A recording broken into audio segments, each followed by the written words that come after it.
There comes a moment in history when truth stops being forcible and starts becoming costly.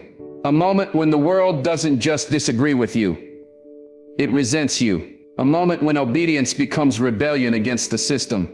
Sabbath keepers, listen, that day is coming. The Bible never said the last conflict would be about money, power, or politics.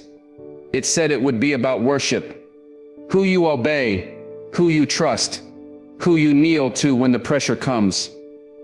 And right now, behind the scenes of governments, religious alliances, and global movements, prophecy is moving. The world is preparing to unify around a counterfeit day, a counterfeit rest, a counterfeit sign. And the moment you refuse to bow to it, you will become the target. But hear me, the very thing that makes you a target is the thing that makes you chosen. The Sabbath has always separated the people of God from the world, and in the final hours of Earth's history, it will do so again. This message is not for the fearful, it's for the faithful. Those who understand that standing for truth rarely makes you popular, but always makes you powerful. The Sabbath exposes the system's greatest lie because it confronts the very foundation on which the modern world operates. The belief that humanity can redefine what God has already established. From the beginning of creation, the Sabbath was not just a day of rest, it was a declaration that God alone is the Creator, the rightful King, the one who rules time itself. The system hates that truth because it cannot control a people who recognize a higher authority. When you honor the Sabbath, you step out of the world's narrative and into God's truth. And suddenly everything the enemy has tried to build begins to shake. The Sabbath is like a spiritual alarm clock that wakes you up from the illusions of society and reminds you that every breath, every hour, and every blessing belongs to God alone. The greatest lie the system has ever sold is that human beings can decide what is holy, that tradition can override commandment, that popularity can rewrite moral law, that the majority can determine what God meant. This lie is woven into culture, politics, religion, and even personal identity. But the Sabbath tears that lie apart because it forces the question, who has the right to define truth? The Creator or the creation?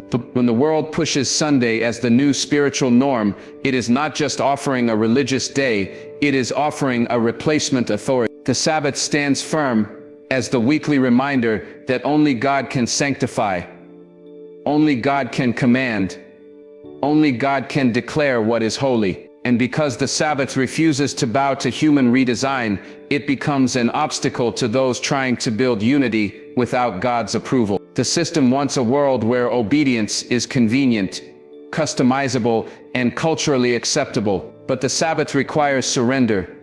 It requires you to stop your work, pause your agenda, and give God first place in your life, even when the world is still moving. That kind of obedience makes the enemy furious because it exposes the illusion that humans control their own destiny. The Sabbath teaches dependence on God. It teaches identity as God's people. It teaches loyalty in the face of pressure. And when a group of believers honors that commandment, no matter the external expectations, it reveals who they truly follow. The world can't manipulate a person whose rest is anchored in God's authority. The system's lie also thrives on making humanity forget who created them. Everything in modern life is designed to keep people busy, distracted, exhausted, and spiritually starved. The Sabbath interrupts that cycle. It says, stop, remember, return. It calls you back to your original purpose as a child of the Creator. No wonder the enemy hates it, because the moment you remember who made you,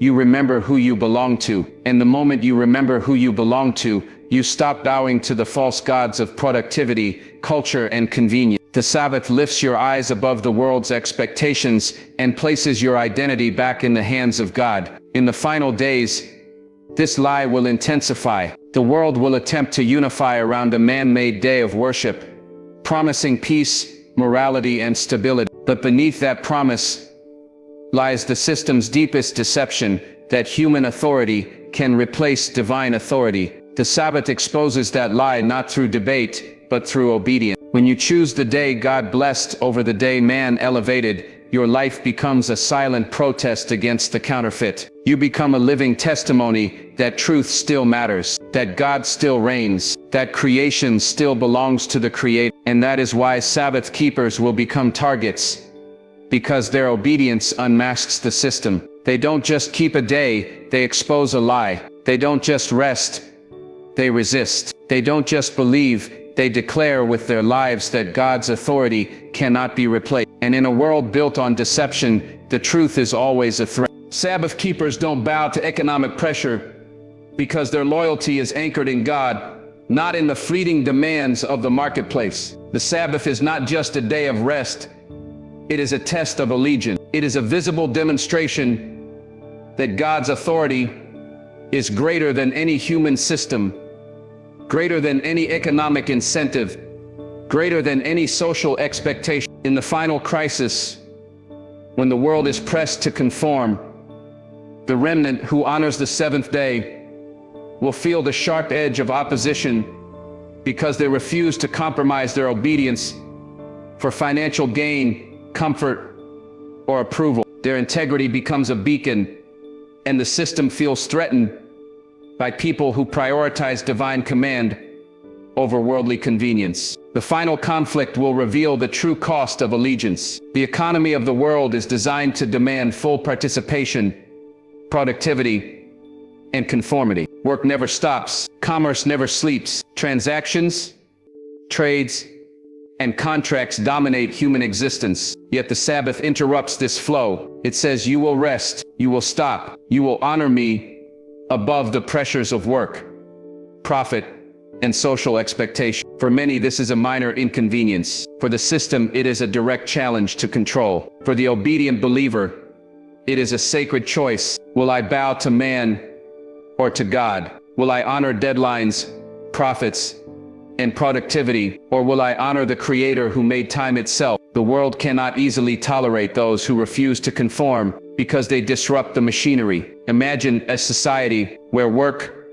commerce, and productivity are mandatory on the day God blessed. To the average citizen, it may seem like a personal choice, but to the system it is a threat. Sabbath keepers demonstrate that obedience to God supersedes financial gain. They show that loyalty to truth is more important than comfort. They reveal that God's principles are not negotiable, and in exposing the world's dependence on convenience and profit, they become targets for ridicule, coercion, and persecution. Economic pressure will come in many forms. There will be threats of job loss, reduced wages, business penalties, or social exclusion. There will be laws and policies that subtly or openly push people to abandon God's command. There will be moral and social incentives designed to make disobedience appear logical, necessary, and profitable. But the remnant will not bend. They will remember the example of faithful men and women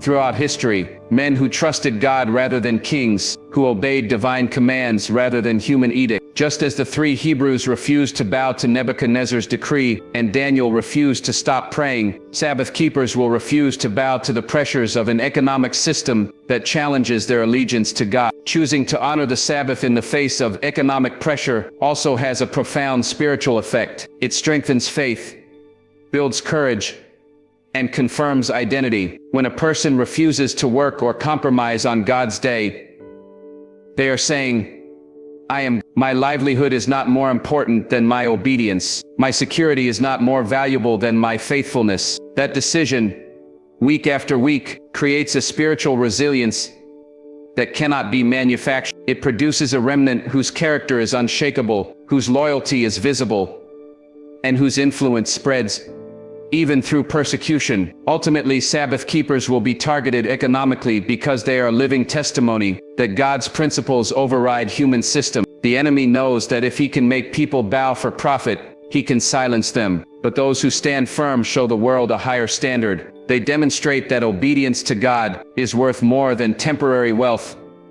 temporary comfort, and temporary approval. Their steadfastness disrupts the machinery of the world, challenges its values, and exposes the lie that humans can redefine authority. And in this stand, the Sabbath keepers become the living proof that God's kingdom is not of this world, and that his command cannot be bought, bargained, or broken. The Sabbath refuses to blend truth with tradition because it is rooted in God's authority, not human custom. It is not negotiable, adaptable, or subject to popularity. From the very beginning, the Sabbath was established by God as a holy covenant, a sign between the Creator and His creation. It is a commandment, a memorial, and a mark of loyalty. Tradition, on the other hand, is man-made, flexible, and often shaped by convenience, culture, or compromise. The Sabbath does not bend to human preference. It does not compromise to fit in. It does not dilute its sacredness to appease the majority. And that refusal to conform is precisely why it becomes a point of tension in the end-time narrative, and why Sabbath keepers will stand apart as the remnant in the final days. Truth cannot be blended without losing its essence. The Sabbath carries with it the authority of the Creator. It speaks to the unchanging character of God and the divine rhythm of life. Tradition, however, seeks to merge obedience with human preference, to make sacred truths more palatable to society, and to substitute convenience for command. The Sabbath cannot compromise because its authority is absolute. It will not bow to societal pressure. It will not shift to accommodate majority opinion. And when a world seeks to unite religious practice under human-devised days, the Sabbath exposes the false unity. It reveals the difference between God's law and man's law, between divine authority and human tradition. This refusal to blend makes the Sabbath a witness and a test. It forces every person to make a choice. Will I honor the Creator, or will I follow human custom? Will I submit to divine instruction, or will I accept compromise for the sake of unity and ease? The world will try to frame Sunday observance as harmless, traditional, or even spiritually beneficial. It will dress human preference in robes of respectability and morality. But the Sabbath stands as an unyielding standard. To honor it is to say, my allegiance belongs to God, not to human tradition. My loyalty is not for sale, and my obedience cannot be negotiated. Sabbath keepers refuse to blend truth with tradition because they understand that compromise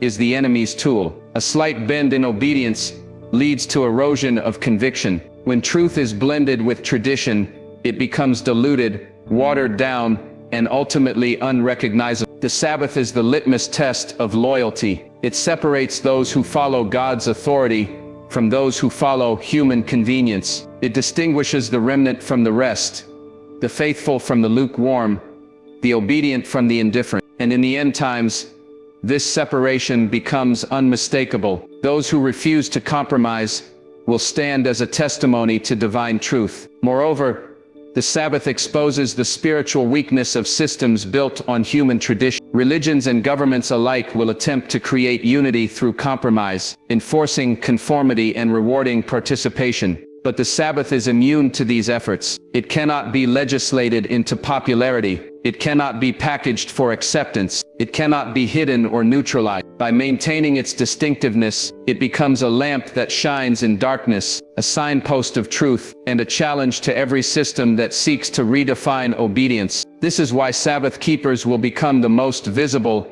and therefore the most targeted people in the last day. Their refusal to blend truth with tradition will make them a threat to every human agenda that seeks control through compromise. The more the world tries to harmonize religion with convenience, the more the Sabbath stands apart, a living contradiction to every lie that minimizes God's authority. And yet, this unyielding stance is not a curse. It is a blessing. By refusing to blend, Sabbath keepers reflect God's character. They honor His law. They proclaim His authority. They testify that loyalty to truth outweighs popularity.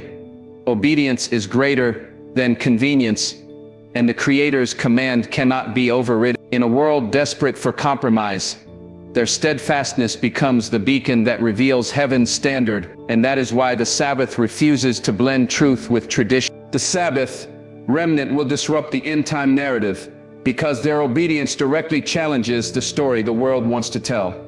The enemy has always sought to rewrite reality, to craft a narrative that makes human authority seem legitimate, morality manageable, and compromise acceptable. In the final days, this narrative will peak.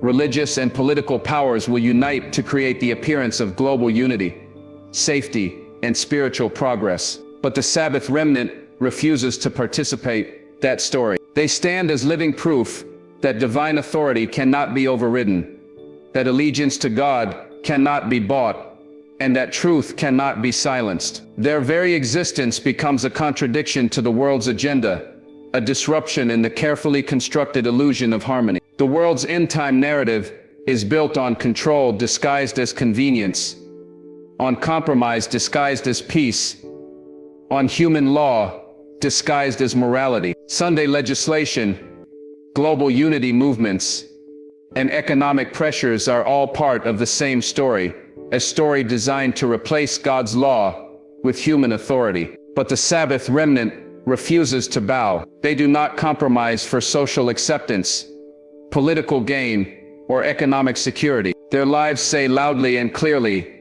that loyalty to God is not negotiable. Their obedience exposes the hollowness of the world's narrative and disrupts the carefully orchestrated illusion that humanity can define truth, morality, and worship on its own terms. This disruption is not accidental. Heaven has always used a faithful minority to challenge deception, to reveal truth, and to prepare the world for divine intervention. Noah did not fit the narrative of his time.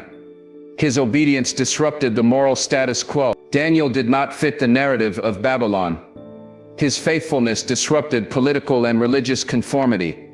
The Sabbath remnant functions in the same way. Their refusal to blend with the majority challenges the assumptions of the world, forces people to make a choice, and shines a light on the consequences of compromise. Every act of obedience becomes a ripple in the narrative the enemy tries to enforce, revealing that the true story belongs to God, not man. The disruption caused by the Sabbath remnant also has a practical effect on society. Laws, commerce, and social expectations are all designed to enforce conformity. Those who refuse to participate in Sunday systems will be noticed, resisted, and targeted. They will challenge business norms by resting when others work. They will challenge social norms by worshiping when others conform. They will challenge religious norms by refusing to exchange divine truth for human tradition. Each act of faithfulness interrupts the machinery of control and forces society to confront the existence of a higher authority, the authority of God. Furthermore, the Sabbath remnant disrupts the narrative not through argument, persuasion, or debate, but through their daily lives. Their steadfastness becomes the clearest evidence that God's law is eternal and binding. Their courage reveals that the world cannot redefine obedience. Their faithfulness proclaims that loyalty to God matters more than comfort, acceptance, or safety. The world cannot easily assimilate this reality because it undermines the central lie upon which the end-time narrative is built, that humans can determine worship, morality, and authority without divine oversight.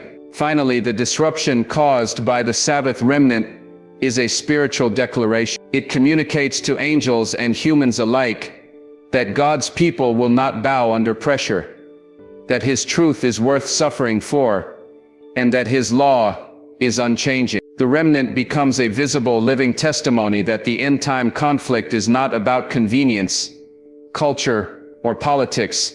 It is about allegiance, loyalty, and worship. Every Sabbath kept, every act of faithfulness, every refusal to compromise becomes a protest against deception and a proclamation of truth. And in doing so, the Sabbath remnant interrupts the enemy's narrative, rearranges expectations, and prepares the world for the ultimate revelation of God's sovereignty. In a world desperate for compromise, the Sabbath remnant stands apart. They disrupt not for rebellion, but for obedience. They challenge not for argument, but for truth. They resist not for pride, but for faithfulness. And because of this, they become the central actors in the final chapter of history, demonstrating that God's law prevails, His authority reigns, and His faithful people cannot be silent. The Sabbath remnant disrupts the end-time narrative, and in doing so, becomes a testimony to the power, justice, and glory of God. The final conflict is not about politics. It is not about borders, governments, or armies. The final conflict is a conflict of worship. It is a spiritual battle over who will receive allegiance, who will command loyalty, and whose authority will be recognized. From the dawn of time, the enemy's strategy has been the same. Redirect worship from God to self, from truth to deception, from obedience to compromise. And in the last days, this conflict reaches its climax. Sabbath keepers, who honor God's seventh-day rest, will find themselves at the center of this battle, because their obedience directly challenges the counterfeit authority of a world that seeks to unite under human-designed worship. Worship is more than ritual. It is a declaration of allegiance. Every time you bow, every time you pray, every time you honor God's law over human preference, you are sending a signal to the spiritual realm and to the world around you. This heart belongs to God. In the final conflict, the issue is simplified. Who will you obey? God or the systems of this world? The Sabbath, as God's sign, becomes the dividing line. It is the visible, undeniable marker of loyalty. Those who keep it show the world and heaven that allegiance cannot be bought, that obedience is not negotiable, and that worship belongs solely to God. The world will attempt to unify religion under a common day, Sunday, under the guise of morality, convenience, and peace. Governments will legislate it. Social pressure will enforce it. Popular opinion will demand it. The goal is control. The enemy knows that if he can compel humans to change their day of worship, he can bend their hearts, redirect their loyalty, and silence resistance. But Sabbath keepers will refuse to bow. Their defiance is not rebellion for the sake of defiance. It is obedience for the sake of God's authority. And this is exactly why they become the focus of persecution, because worship is the ultimate measure of allegiance. The final conflict exposes hearts. When pressure comes, true loyalty cannot hide. It is easy to appear faithful when there is no cause. It is easy to honor God when no one is watching. But the crisis will strip away convenience, compromise, and fear. It will force every individual to choose. Those who have practiced obedience, those who have aligned their lives with God's authority, will stand firm. Those who have only followed culture, only followed tradition, will falter. Worship in the end is about the heart, and the heart cannot be coerced, only transformed. Sabbath keepers become the most visible witnesses in this conflict because their lives declare truth that cannot be ignored. The world will try to redefine loyalty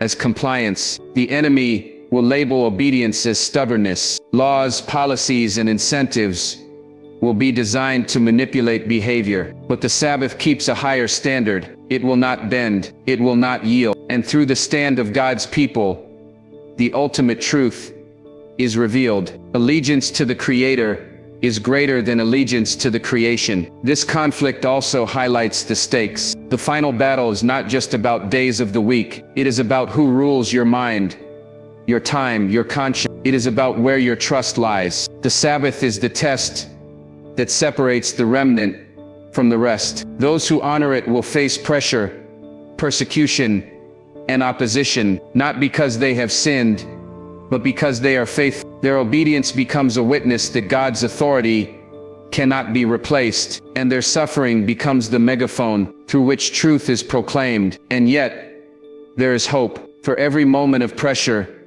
there is divine strength. For every trial, there is protection. For every act of faithfulness, heaven is watching. The final conflict is intense, but it is also purposeful. Worship is not simply about rules. It is about love, allegiance, and eternal destiny. Those who stand for God's command, who honor His Sabbath, will emerge as the faithful remnant. They will show the world that obedience is power, faithfulness is testimony, and true worship belongs to God alone. In this battle, the conflict of worship defines the generation, separates the faithful from the fearful, and sets the stage for the fulfillment of prophecy.